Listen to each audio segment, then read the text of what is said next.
네, 안녕하세요. 우크라 전쟁도 있고 그래서 이제 유럽의 정치 문화가 근본적으로 바뀌고 있습니다. 한마디로 말하면 이제 뭐 극우라고까지 이야기를 듣는 그런 이제 강경 우파들이 약진을 하거나 정권을 잡는 그런 일들이 지금 연달아서 벌어지고 있습니다. 9월 달만 해도 스웨덴과 이탈리아가 그렇습니다. 스웨덴은 사실상 정권을 잡은 거나 다름이 없고요. 이탈리아는 잡았고요. 자, 이런 유럽의 변화가 무엇을 의미하는지 좀 설명을 드리겠습니다. 한마디로 말씀드리면 이게 예를 들어서 동성 결혼을 제도화하는 것, 민법상 부부로 하는 것 반대한다. 그 다음에 성전환 이런 거 막 개념 있다고 띄우는 거 반대한다. 그다음에 성전환에 대한 그런 선택을 뭐 미성년자가 하는 거 반대한다. 뭐 이런 얘기를 우리가 하면 그거 맞는 얘기다. 저 같은 사람은 동감을 많이 하거든요. 이게 이제 도덕적 보수주의예요.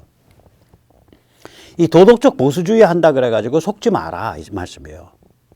왜 그러냐면 푸틴이나 시진핑이 그리고 심지어는 북한 김일성 영생교까지 도덕적 보수주의를 내세웁니다. 그래서 이 유럽의 우파들이 도덕적 보수주의에 속아가지고 또 여러 가지 이유 때문에 푸틴과 잘 지냈었어요. 푸틴을 옹호하기도 했고. 그런데 지금 이제 정권을 잡아가면서 거기다 결별 현상이 일어나요. 반러예요. 반러시아. 그래서 옛날 발언 보고 저 사람들 됐으니까 이제 친러 갑니다. 이런 식으로 만약에 유튜버나 평론가가 떠든다면 러시아 간첩이구나 라고 생각하시면 됩니다. 오늘 그 같은 얘기를 모시겠습니다. 먼저 세넷 탈출 자유구독료 부탁 말씀 올립니다. 아시다시피 세넷 탈출은 광고가 잘 붙지 않습니다. 붙더라도 늦게 붙습니다. 도와주시면 보다 좋은 컨텐츠로 찾아뵙는 데에 커다란 힘이 되겠습니다. 감사합니다. 일단 용어를 좀 정리를 하죠. 유럽이 지금 이제 지난 한 10년간 이제 그 보댓겨 온 게 EU를 강화하냐 혹은 EU를 약화시키고 주권 국가를 강화할 거냐. 그래서 제가 이름을 붙이면 EU를 강화하자. 이걸 EU 강화주의. 여기엔 이름이 따로 없어요. 영어로. 그냥 뭐 글로벌리스트 뭐 혹은 그 얘기도 안 해요. 그냥 상식으로 치고서 저거는 따로 이름을 안 붙여요. 그게 이제 주류 미디어의 수법이죠. 사실은 저 얘기하는 사람들 이렇게 뒤에서 이렇게 쭉 파들어가다 보면 EU를 강화해서 결국 유럽 군대도 두고 뭐 유럽 뭐 이렇게 해서 점점 더 강화해서 주권 국가 체제를 점점 더 약화시켜서 궁극적으로는 유럽 연방 가자 뭐 이런 정도 소리예요, 저게. EU 약화주의, 저기에 대해서는 영어의 이름이 있습니다. 유로스캡티시즘, 스캡틱이라는 게 의심한다죠. EU를 의심하는 것. 그래서 EU 약화주의라고 제가 이름을 걸었고요. 저거는 주권 국가를 온전히 유지해야 된다는 입장입니다. 먼저 EU 강화주의에 대해서 말씀을 여쭈겠습니다. 독일과 프랑스가 주도하고 있고요. 스페인이 추임새를 넣습니다. 이제 큰 나라들만 얘기하는 거예요. 야, 스페인이 왜 EU 강화에 추임새를 넣어? 스페인은 체질적으로 캐톨릭이고 뭐 그 전에 프랑코도 있고 그래가지고 상당히 말하자면 보수적인데요. 그럼 EU랑 잘 안 맞아야 되는데 왜 EU를 적극적으로 나서지? 저건 왜 그러냐면 스페인의 바르셀로나가 있는 데가 카탈로니아죠, 아마. 스페인에서 제일 잘 사는 지역이죠. 북부 이탈리아랑 접경을 이루고 있는 지역인가?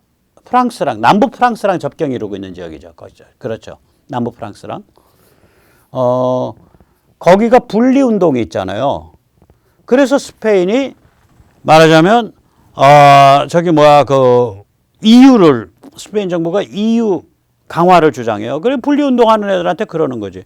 야, 지금 세상이 어느 때인데, 스페인이라는 그 국가도 지금 유럽 안에서 점점 해체해 가는데, 너희 왜 분리하려고 그래, 스페인의 일부가. 명분이 되잖아. 스페인은 그게 제일 큰 이유예요. 그러니까, 바스크도 그렇고 카탈로니아도 그렇고 분리주의 운동이 있는데 그 분리주의 운동을 가로막아주는 명분이 EU 강화주의란 말이에요. 그래서 EU 강화주의 편을 들어요, 스페인이. 결국은 그런 의미에서는 이제 독일과 프랑스가 주도하고 있다고 봐야 되는데요. 프랑스와 독일이 조금 결이 다릅니다. 프랑스는 아시다시피 거긴 배배 꼬인 그런 그 겉멋이 있죠.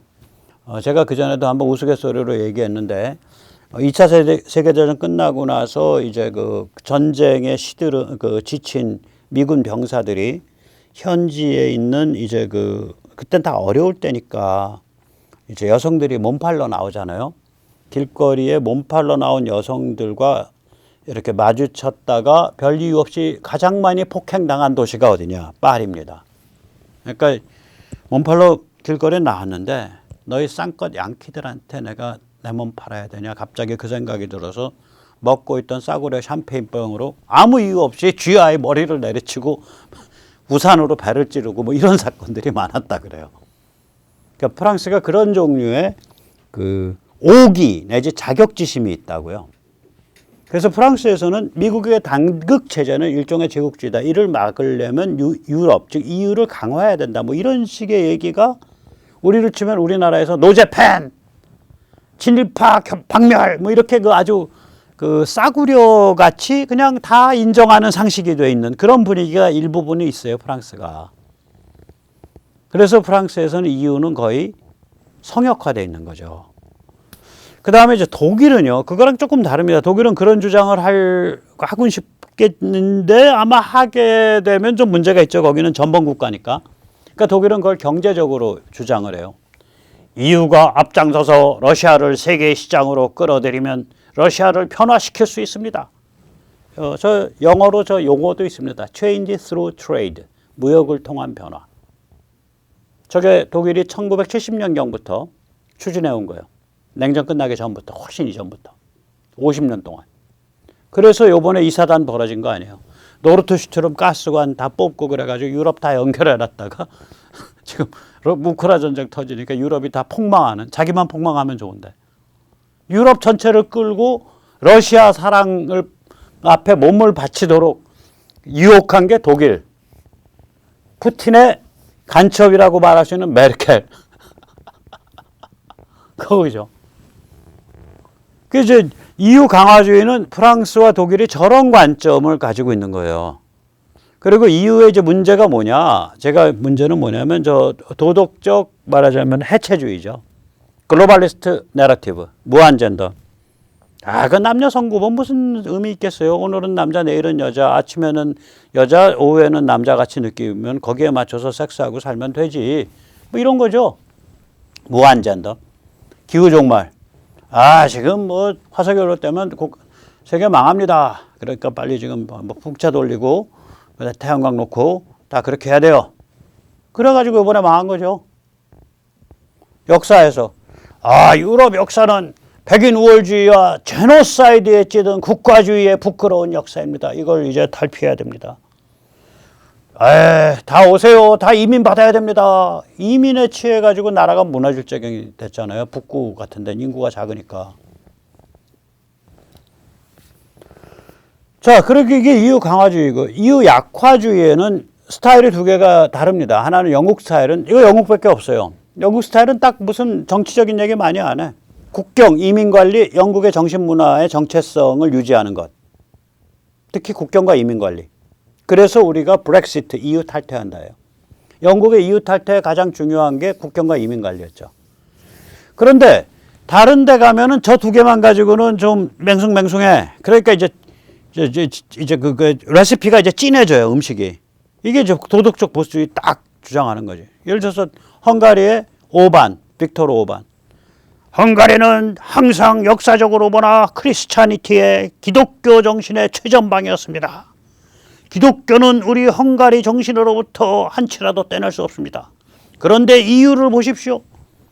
동성애를 띄우고 무도덕합니다. 우리 여기서 선을 그어야 됩니다. 헝가리의 정신을 양보해서는 안 됩니다. 뭐 이런 식으로 사람을 설득하는 거예요. 거기까지 오케이. 근데 거의 중국 간첩, 러시아 간첩 같은 처신을 해요.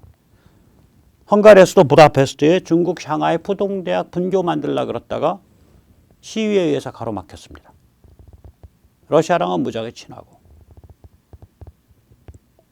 즉 다시 말하면 도덕적 보수주의, 기독교를 띄우고 뭐 다음에 아니면 카톨릭을 띄우고 낙태를 제한하고 LGBTQ에 대해서 심드렁하고 이런 거 우리는 아주 친화를 느끼죠. 근데 그것 때문에 나머지 전체가 올바른 노선일 거다라고 생각했다가는 당한다 이거예요. 특히 푸틴이나 시진핑이나 김일성 영생교 더 그래요. 걔들 이거예요. 완전히 도덕적으로 보면 완전 보수주의예요. 푸틴, 시진핑, 김일성은. 그렇게 연출을 해요. 특히 푸틴이나 시진핑은 아주 근사하게 연출합니다. 그 그림을. 그래서 우크라이나 이전에는 이 EU 약화주의를 떠들던 그런 각국의 그런 이른바 우파들이 도덕적 보수주의를 얘기하면서 러시아의 푸틴과 죽이 잘 맞았었어요. 그리고 심지어는 친중 성향도 가졌어요. 우크라도 중국에서 그 1대1로를 가장 많이 받은 나라 중에 하나죠. 우크라도. 그래서 우크라이나에 중국 사람들 많잖아요. 그 중국 애들 보고 본국에서 엉터리 얘기를 했죠. 전쟁 붙었으니까 창문에다가 오송 홍기 딱 걸으면은 몸이 보호됩니다. 오송 홍기 거니까 그냥 다 와서 욕설하고 지나가네. 너희 러시아랑 같은 편 먹었지 하고 그래가지고 그것도 다 물 발라서 다시 뜯어냈다는 거 아니에요. 그 정도로 중국 애들이 많아요. 우크라이나 친중 성향이었다. 그 전에 쭉. 그건 뭐 젤렌스키가 잘못해서가 아니라 우크라이나 지금 이 젤렌스키 오기 전에 젤렌스키가 몇 년도에 왔나? 2019년에 왔죠. 젤렌스키가 아마. 그러면 그 전에 28년 아니에요. 우크라이나가 1991년이 망했으니까 28년 동안 너무 많이 망가진 거예요. 저기가 이제 그러니까 북한 대사관이 이번에 저기 전쟁 와중까지 이어졌죠. 전 세계에서 북한과 대사관 있는 나라가 몇 개나 있겠어요. 그래서 러시아의 푸틴과 이 코드가 맞았다고 저기가. 저기 이제 나라를 꼽아보면 의외로 폴란드도 들어가요. 저기에. 헝가리도 들어갑니다. 헝가리가 아까 빅토르 오반 그 사고 많이 치는. 요번에 저쪽에서 최대 다수 표를 획득한 스웨덴 들어가고요. 요번에 아마 수상직을 장악하게 될 이탈리아 들어가고요. 그 다음에 지난 4월 달이었죠. 선거에서 아주 그 좋은 성적을 거둔 그러나 대통령 당선에 실패한 프랑스 들어가고요. 덴마크도 들어갑니다. 저기에. 선거에서 이기지 못했지만 약진을 하고 있어요. 그래서 EU 약화주의, 주권 국가를 온전히 유지하자는 주의, 그리고 메인스트림 미디어에 의해서 보통 우파 혹은 반이슬람 혹은 인종주의 혹은 극우라고 그렇게 비판을 받는 그러한 흐름들이 유럽 각국에서 지금 약진을 하고 있고 우크라이나 전쟁 때문에 더 약진을 하고 있습니다. 이것을 좀 더 자세히 들여다보고 우리가 이 사람들이 말하는 주장들 중에 특히 도덕적 이 보수주의에 대해서는 우리가 깊게 동감을 하거든요. 저 같은 사람들은. 그러나 그거 하나가 올바르다 그래서 나머지가 다 올바르다라고 생각할 것 같으면 그러면 푸틴이 다 올바른 거고 시진핑이 다 올바른 거가 돼요. 도덕적 보수주의는 다음에 말씀드렸지만 전체 판단 기준 중에 8분의 1입니다. 나머지 8분의 7이 맞아야 돼요. 자, 그래서 유럽이 뒤집어지는 중이죠. 아까 이제 말씀드린 걸 다시 좀 설명을 드리면 프랑스는 올해 4월 22일 날 선거를 했고요. 르팽이 이끄는 국민총회 내셔널 랠리가 무려 41.5% 득표를 해서 석패를 했습니다. 마크롱한테. 마크롱이 50% 넘게 나왔어요. 저게 사실은 프랑스가 이게 중도 내지 좌파 성향이 강한 정치 문화여서 저 정도면 무지하게 많이 나온 거예요. 이때 올해 선거 때 르팽이 예전에 했었던 친러시아, 친푸틴 발언 때문에 곤욕을 했습니다. 즉 다시 말하자면 우크라이나 전쟁 이전에 유럽의 이른바 EU 약화주의, 애국주의, 우파 세력들이 이 도덕적 보수주의라는 거와 코드가 같으니까 러시아에 대해서 푸틴에 대해서 우호적으로 발언한 게 많아요. 스웨덴은 올해 9월 11일 이번 달에 선거를 했습니다. 총선이에요. 의원 내각제인데 주권국가 포퓰리스트 우파를 표방하는 사회민주당이 최다 득표. 무려 저기는 정당들이 군소여서요. 어느 한 정당이 30% 넘게 득표하면 굉장히 많이 득표한 거예요. 그런데 저기가 이제 그 칼라가 강하니까 연립정부 수상은 중도파한테 내줄 것 같아요. 자기 직접 만나서고. 이 SD가 얼마나 살벌한 데냐. 1988년에 창당했는데요. 창당했을 때 뭐라 그랬냐. 스웨덴에서 백인이 하는 사람은 다 추방해야 됩니다. 완전히 인종차별주의지. 백인 우월주의, 파시즘 성향이었어요.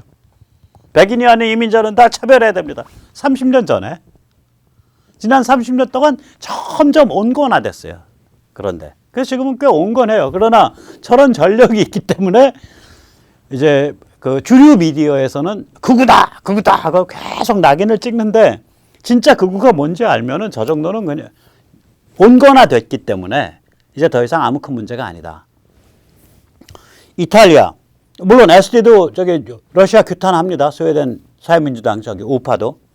그러니까 뭐 그런 우파가 됐다 그래가지고 뭐 푸틴 편 들고 뭐 러시아 규탄 안 한다? 그 전혀 그런 일 아닙니다. 이탈리아. 여긴 완전히 도덕적 보수주의와 EU 약화주의로 중무장한데도고요. 정당 이름도 살벌해요. 무슬림 형제단이 아니라 이탈리아 형제단입니다. 브라더스 오브 이탈리입니다. 26% 득표를 했어요. 여기도 군소정당이 많은 데라 26%면 엄청 압도적 1위입니다. 그래서 정부 구성을 주도합니다. 여기 중도 우파들끼리 4개인가 모여가지고 이 중에서 정당 득표 제일 많은 데가 수상 맡기로 하자. 그래가지고 여기서 수상이 나옵니다. 무슬림 형제단, 아니 이탈리아 형제단에서 나옵니다. 수상이.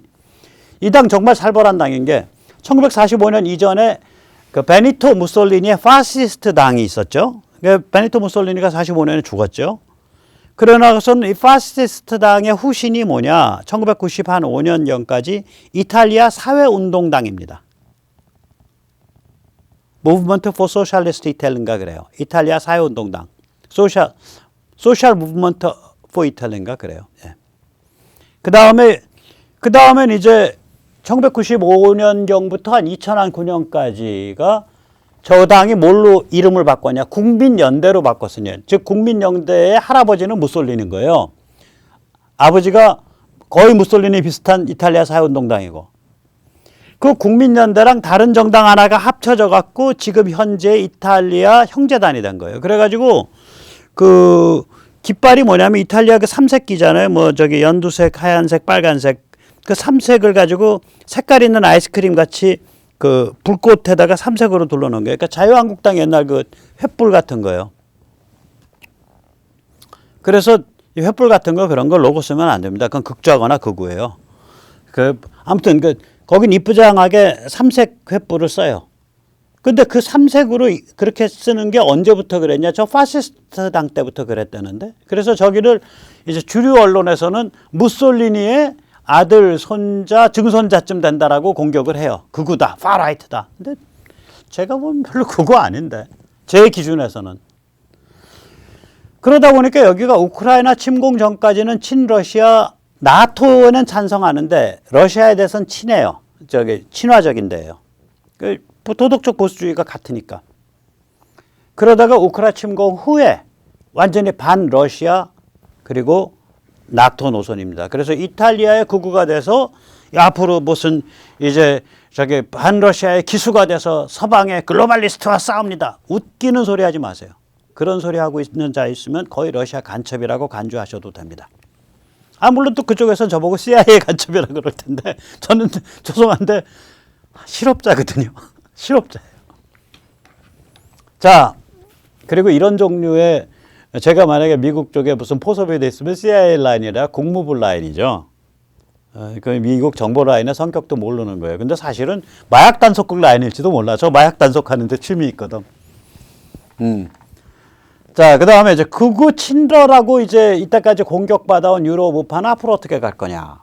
극우 성향을 극복하고 반러시아 노선으로 급속하게 다 정리됐습니다. 스웨덴 사회민주당, 러시아 르펜 국민총회, 이탈리아 형제단. 저기가 이제 제일 큼직한 데고요. 저거 정리 안 된 데가 뭐냐. 그 골아픈 헝가리의 빅토르 오반인데 제가 보기엔 거긴 돈거래가 있었어. 오랫동안 대통령질 했으니까 왔다 갔다 거래가 있었겠지. 후단 대학을 부다페스트에 분교를 만든다 정도면 중국으로부터도 거래가 있었을 거고. 컴컴한 거죠. 그러니까 무슨 도덕적 보수주의 떠들고 기독교 떠든다 그래가지고 믿지 마세요. 그건 8분의 1밖에 안 됩니다. 나중에 8분의 7이 뭔지 이따 설명을 드리겠습니다. 그러니까 어떤 사람이 나는 동성애 반대합니다. 나는 빨갱이들 싫어요. 동성애 반대합니다. LGBTQ 반대합니다. 그러면 저 8분의 1 충족했구나. 그래서 나머지 8분의 7에 해당하는 걸 물어보세요. 그래야 동지인지 아닌지 또 관찰을 하세요. 나머지 8분의 7에 대해서 저 사람은 어떻게 움직이나. 자, 폴란드 사례가 참 재밌습니다. 여기가 집권이 Law and Justice죠. 법과 정의당입니다. 여기는 굉장히 강력한 도덕적 보수주의예요. 그래서 낙태를 사실상 불법화했습니다. 낙태를. 그리고 친러적인 행각을 보였다고도 비판을 하는데 제가 보기엔 러시아에 대한 경계심이 꽉 차 있었던 거예요. 왜 그러냐면 폴란드는 러시아가 기세등등했을 때는 EU 안에서 약소국입니다. 가난한. EU는 누가 판을 쥐고 흔드냐? 푸틴과 거의 죽고 못 사는 동지인 마크롱하고 메르켈이 잡고 흔들어요. 그리고 바로 건너서는 벨라루스인데 벨라루스는 러시아나 다름없고 폴란드는 중간에 끼어있고 등짝은 서늘하게 마크롱이 칼 대고 겨누고 있고 앞에는 서늘하게 푸틴이 총 대고 겨누고 있고 그러니까 러시아랑 각 못 세우죠. 기회가 올 때까지는 러시아랑 각을 세워서는 안 되죠. 그런데 폴란드가 정신이 망가져서는 안 된다. 저 프랑스 사르코지 뭐 난잡하기가 짝이 없잖아요. 막 그 여자 문제 뭐 아유 그런 그 LGBTQ 거기다가 무슨 기후 종말론 야 저런 거 우리 지금 저기 2만 달러 넘을똥말똥한데 저런 못된 버릇부터 먼저 배웠다면 폴란드 골로 간다. 그래서 엄청나게 강력한 보수주의예요. 근데 거기서 더 나가서요. 유럽의 그런 꼴을 보다 보니까 그런 식의 그 서유럽식 그냥 그 상대주의에 찌든 아무런 도덕적 가치 판단을 하지 않는 서구식 자유민주주의. 여기 대신에 폴란드가 떠받드는 그 국민 영웅이 있습니다. 조세프 필수드스키라는 사람이 있습니다. 이게 뭐냐면 폴란드가 아시다시피 18세기 말에 러시아와 프러시아와 오스트리아 헝가리 제국, 세 개 제국에 의해서 나라가 찢어져서 없어지잖아요. 그래서 그랬다가 한 140년이 지나서 제1차 세계대전이 끝난 다음에 그 다음에 미국의 우드로 윌슨의 민족 자결 원칙에 의해서 그때 나라가 다시 140년 만에 부활을 해요. 그런데 한 20년밖에 못 갑니다. 그리고 나서 다시 러시아와 나치 독일이 폴란드를 분할해서 해먹죠. 사실은 나치 독일이 다 먹죠. 그래가지고 2차 세계대전이 1939년에 시작되죠. 그럼 뭐 20년 동안에 그 건국을 하고 나라를 부활시킨 영웅이 있을 거 아니에요. 그걸 이끌고. 그게 조제프 필수드스키입니다. 그 사람이 폴란드 사람들로부터 엄청나게 그 존경을 받는 인물이고요. 나치 들어오기 전에 엄청나게 그 울부짖고 폴란드 이거 빨리 와서 지켜달라 그러고 많이 울부짖고 그랬던 사람이에요. 저걸 이제 간전기라 그러거든요. 사이간자, 전쟁 전자. 제1차 세계대전과 제2차 세계대전 사이. 그래서 간전기라 그러는데 20세기 간전기에 권위주의적, 그러니까 독재적인 성격이 있는 그런 애국 지도자예요. 구국 영웅이고 필수드스키. 저 사람을 모델로 해요. 그러니까 다시 말하자면 때로 형식적 법절차적 자유민주주의를 약화시킬 수 있다. 그게 폴란드의 집권 세력의 관념이에요. 살벌합니다. 그래서 사법부 독립성 약화시켰어요. 야, 우리 당에서 말하는 대로 좀 판결해야 돼, 당신들. 필요할 때는.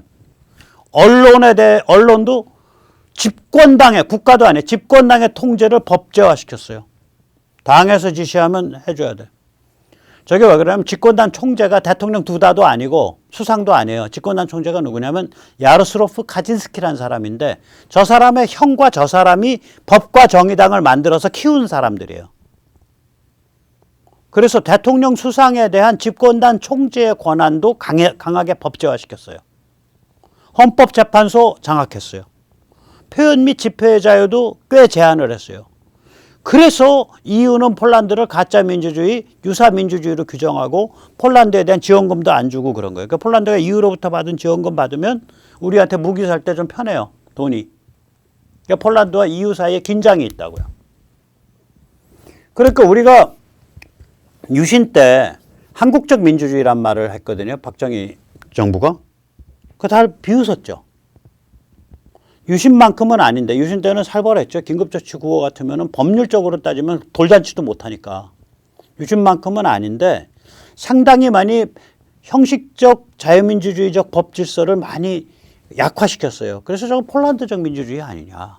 그러니까 우리가 보아시차크 장관이 오고 폴란드랑 동맹을 맺고 다 좋은데 폴란드의 저 사정 자체는 우리가 알고 있어야 돼요. 찬성하든 반대하든. 저는 뭐 많이 반대하지 않는 입장이에요. 왜 그러냐? 부패 스캔들이 없다 이거야. 만약에 저렇게 권력을 독점하면서 부패를 했다 그러면은 반대를 하겠는데 부패 스캔들이 아직까지는 없어요. 저 집권한 지가 지금 한 7, 8년, 저렇게 집권한 지가 7, 8년 되거든요. 그러니까 저기는 뭐냐면 제가 보기엔 위기에 처한, 우리가 유신이 국가 위기에서 나온 조치이듯이 우크라 위기 또 러시아 위협 이런 위기 속에서 우크라가 제1차 침공당한 게 2014년이잖아요. 그 침공당한 직후에 폴란드 저 세력이 집권한 거예요. 위기에 처한 폴란드에 대한 비상운영 체제라고 생각해 줄 수 있다. 그리고 지금 러시아가 저 모양으로 일을 저질렀기 때문에 앞으로도 법과 정의당 혹은 그를 승계하는 정당이 폴란드를 10년 이상 운영할 거다. 무기값 받고 우리 동맹으로 개발하는 데는 아무 문제 없을 거다라고 저는 판단합니다.